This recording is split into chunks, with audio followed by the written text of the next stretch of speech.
Yeah, first of all, just grateful for the opportunity and to be a part of the All-State Sugar Bowl, and just proud of our football team and everything we've accomplished this year.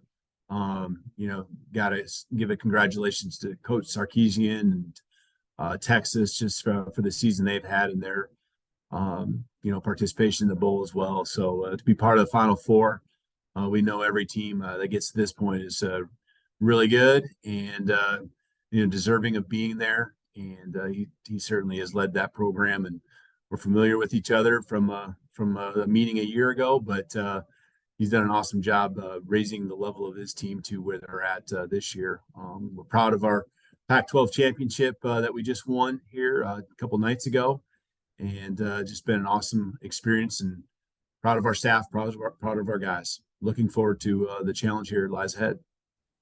Thank you very much, Coach. Once again, if you're looking to ask questions, you can raise your hand virtually, and you will be identified, and your line will ask you to unmute your line to ask your question. As a reminder, please provide your name and affiliation if it's not in your Zoom handle. Our first question, Coach, is going to come from Ted Lewis from the New Orleans Times-Picayune. Ted, be sure to unmute. Hi, Coach. I know that you're excited to be in the playoffs, but I'm wondering if somewhere maybe within your program, the fans or whatever, there's a little level of disappointment you're not in the Rose Bowl. And what do you think about coming to New Orleans, a place that I probably as a coach you haven't been to many times? Yeah, first of all, I've never played in the Sugar Bowl or played in New Orleans for that matter. I'm sure that across the fan base, and I haven't even had a chance to get a pulse of it. I've been too busy here, kind of going through the morning, but I'm sure there's a lot with the Rose Bowl and all that. But we're just happy to be in have this opportunity and be in the Sugar Bowl, be in the Final Four, and just be the number 2 seed, and says a lot about our team and what we've accomplished this year. So the next game is the most important game, and that's the one we have here coming against Texas. Once again, any additional questions, please raise your hand virtually, and I will identify you and ask you to unmute your line. Coach, our next question. Oh, here we go. We got a question from Trey Isles from New Orleans Game Day Magazine. Trey, please unmute your line. Go ahead. All right, Coach, how much does playing them last year in the Alamo Bowl help for this year at all? Or I know the players are different and anything, but how much will you take from that? I mean, there's a little bit of familiarity just, with, how you see each other, as far as what you saw at least a year ago. I guess the colors that you're lining up against and all that. But, I think we've continued to evolve and change, and I know they have as well. So it is a unique situation, especially not being in the same conference that we're playing in a bowl game 1 year later. But the familiarity, that would be maybe about it. And there's some things, schematic carryover and stuff that certainly applies. But you continue to build. You continue to build on all of that on each side of the ball, and they've done the same. Next question's from Kyle Bonagura from ESPN. Yeah, hey, Kalen. I wonder if you've, it's a long time before the game. Wonder if you've had a chance to sketch out what the next month looks like, and if so, kind of walk us through the general plan. Yeah, nothing official yet, but this week will just be really some runs and lifting later in the week here. The guys need a break. It's been a grind, and so giving them a chance. We have our end of the year banquet, our celebration, happening here in about an hour, and so we get a chance to come together. We didn't have a watch party because we knew we were bringing the guys back just a few hours later, and we'll get to celebrate then. And a lot of the parents have flown up, and families have flown up from Vegas, or if they didn't get to Vegas, they've flown up here for the weekend. Guys got a chance to spend some time with them this morning, so we didn't have a big watch party, so to speak. But we'll do some lift and run, and then by the end of the week, we'll get into a practice or two. But for sure practice, and then we have finals starting Saturday through the next week. And so we'll try to get a couple practices in right in the middle of that time. And, we'll get the guys away and get them a chance to go home when their finals are over, and then bring them back kind of leading up to some practices before we leave for the Sugar Bowl. Got it. Thanks. Our next question's from our online portal. Would you say your program is ahead of schedule from what you had planned when you took over the job? Year 2, you have a Pac-12 championship, undefeated season, and you're in the college football playoff. I don't know. I think, yeah, if you'd have told me 2 years ago that this is what we're playing for and where we're at, I'd have been ecstatic. I mean, I really would have. I don't think there's necessarily a plan. You kind of know it. There's some steps that you have to go through in building a team to get to an elite level, like we're at right now. I think I learned at a couple stops along the way, and one in particular at Fresno State, where you should never, don't underestimate what you're capable of doing and how quickly you can do it.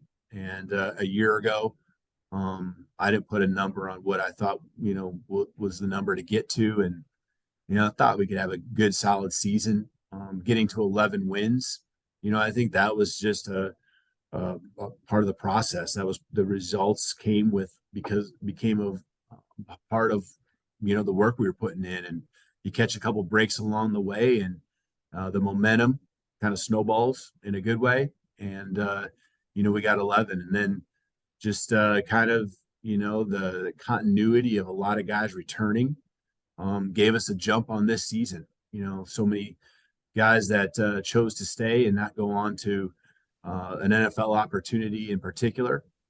It just really got the momentum going. And we have a lot of guys that put their heart and soul into this program. We have, 9 guys who are in their 6th year in this program, and some more who have put a lot of time into other programs and transferred in. So, I don't want to say that there was a timeline, but, we're fired up that we're in this spot here in year 2 as our coaching staff. Next, we'll go to Terrence Biggs. Terrence? My fault, Terrence. Go ahead and unmute. Coach DeBoer, you are 19 years and 2 days away from your first head coaching job when you coached at your alma mater at Sioux Falls.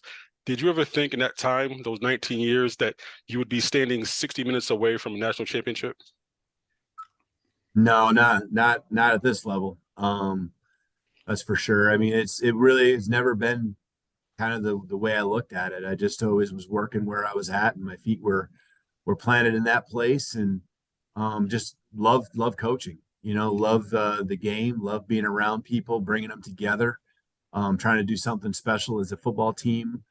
And that's really been the focus. And just, you end up being around great people in some great places. And, you have to say that those are some breaks you catch along the way, some wins that happen that, help you get over some humps, and you win some championships. And again, just goes back to the people, though. I think, those relationships, and is really where it starts. When you pour into it, good things can happen. We'll now go to Kirk Bowles from the Austin American-Statesman. Hey, Coach, congratulations. I was curious, how many times you've gotten to see Texas play, even if a little bit, on television, and how do they strike you in comparison to the team you saw in the Alamo Bowl? I don't have enough to compare to a year ago. With it's kind of crazy with West Coast and all that. I caught the end of a couple games. I just caught an overtime game, I think, the very end. And I remember Coach Sark doing an interview. I couldn't really even tell you what, all transpired there. But certainly you take note here and there when you flip on the TV, maybe in between meetings on a Saturday morning while you're getting ready and going through your day and your routine. You take note because, that's a team we played a year ago, and obviously, one of the best teams in the country. And so, if you get a chance, you flip it to that station. But as far as really studying and understanding the level that they're truly at right now, I can't maybe articulate that at this point. But, just even yesterday, knowing the numbers they put up and how much of a dominating game that was that they played, that's really impressive, and playing some really good football at the right time. And that's a lot about what the playoffs are and what you need to win a conference and a national championship. We'll now go to Dan Tortora. Go ahead, Dan. Coach, just looking at this season, how bittersweet it is to have this swan song of the Pac-12, but at the same time to represent them so well nationally. Just what you can say about going through this schedule, going through those matchups, and obviously having the opportunity to play for a national championship. Yeah, it's yeah, I mean, as far as just us representing the Pac-12, I think that it was just a grind of a year. The depth of the teams and how good they were, just with so many ranked teams. I think there was 8, not maybe at the same time, but up to 8 at one point had been ranked, and really we played the top end of that, and had to beat a great Oklahoma or Oregon team twice. So that's really says a lot about our guys. It says a lot about the league here. There's great coaches. There's some great quarterback play. We knew it was going to be that going into the year. I think everyone was probably a little bit concerned about how it actually happened, where a lot of teams beat up on each other. We were fortunate enough to get through unscathed. But I think there was a lot of those teams in that 3-loss area in the league that, really did beat up on each other. And it was a matter of who you had healthy on a particular weekend and what that matchup looked like. But, the league was as tough as, and, I'm going based off of what a lot of the people who have been around here and some of the coaches who have been in the league for a long time say too, because I've only been in it 2 years, but they said it's the best that they've ever seen it. And so us representing the Pac-12 here in the last year, it's an honor. It's, something that's, obviously we take a lot of pride in as far as representing UW, but, we'd love to represent the Pac-12 here in this last year in a great way. We have time for one more question. It's another from the online portal. How would you evaluate Michael Penix's play this year?